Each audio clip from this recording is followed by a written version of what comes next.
What we saw was a pretty narrow victory for Bernie Sanders in New Hampshire, but a victory nonetheless, after the results of Iowa were quite muddled, leaving the race unable to be called. This is really the first win of the 2020 Democratic primary, and Sanders can claim, rightly so, that that victory is his. What's really notable about this, though, is that Sanders is far below where he was in 2016 when he won New Hampshire by 22 points over Hillary Clinton. This was a much narrower victory, currently less than 2%. And it does raise some questions about whether Sanders is able to build his coalition in this crowded field. What we saw is two moderate candidates from the Midwest who were nipping at Bernie Sanders' heels. Pete Buttigieg in particular, who is just behind Sanders in the vote in New Hampshire. Klobuchar was much more of a surprise. She had a really strong pre-New Hampshire debate, really a standout performance that seems to have brought a lot of new voters into her camp just in the last few days before the primary. What's notable about this is that Klobuchar and Buttigieg are both moderates, and it suggests that there is a large percentage of the electorate, at least in New Hampshire, who was interested in a candidate that is more moderate, someone who's not the liberal firebrand that Bernie Sanders is. The problem for the moderates, of course, is that they're choosing between a big group of candidates right now. So while Sanders' margin from 2016 may be lower, he's still able to surpass his rivals because they're splitting up a lot of the vote.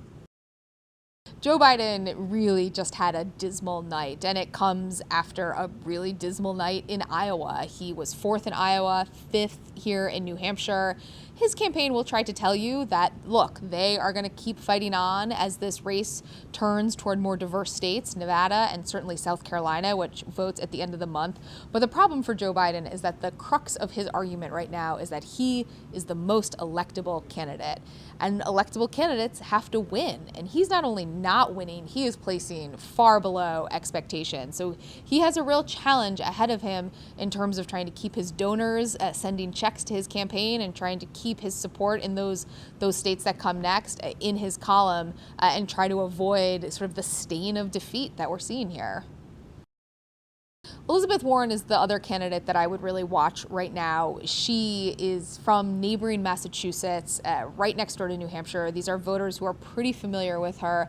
And she was getting good crowds, enthusiastic crowds in the lead up to the primary, and it just simply didn't come together. And you really just have a sense that Warren is a candidate who is on the decline. She doesn't have an obvious next place to win. It's unclear where she would get a victory. And she's a candidate who hasn't had a big, wealthy group of donors that has been backing her campaign. That has been a calling card for her, but it does mean that she needs to energize grassroots supporters, people who are willing to chip in just a little bit of money, and without a clear pathway to the nomination, bringing in that money consistently in the coming weeks is going to be difficult. It's interesting to compare where we are now to where we were at this point in the 2016 Democratic primary. Bernie Sanders had virtually tied Hillary Clinton in Iowa. He had won big in New Hampshire. And then the race moved on, and it moved into more diverse states, and the bottom really fell out of his campaign. But Bernie Sanders has spent the last 4 years really trying to deepen his relationships with Latino voters, with Black voters, and we're about to see if that work has paid off as he gets into this more diverse part of the primary calendar.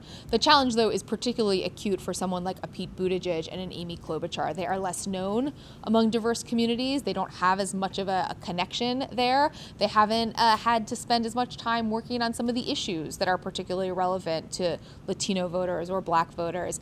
And they both argue that as voters get to know them more, as they have more success in these early states, that will translate throughout the country. But it's undoubtedly a challenge for them.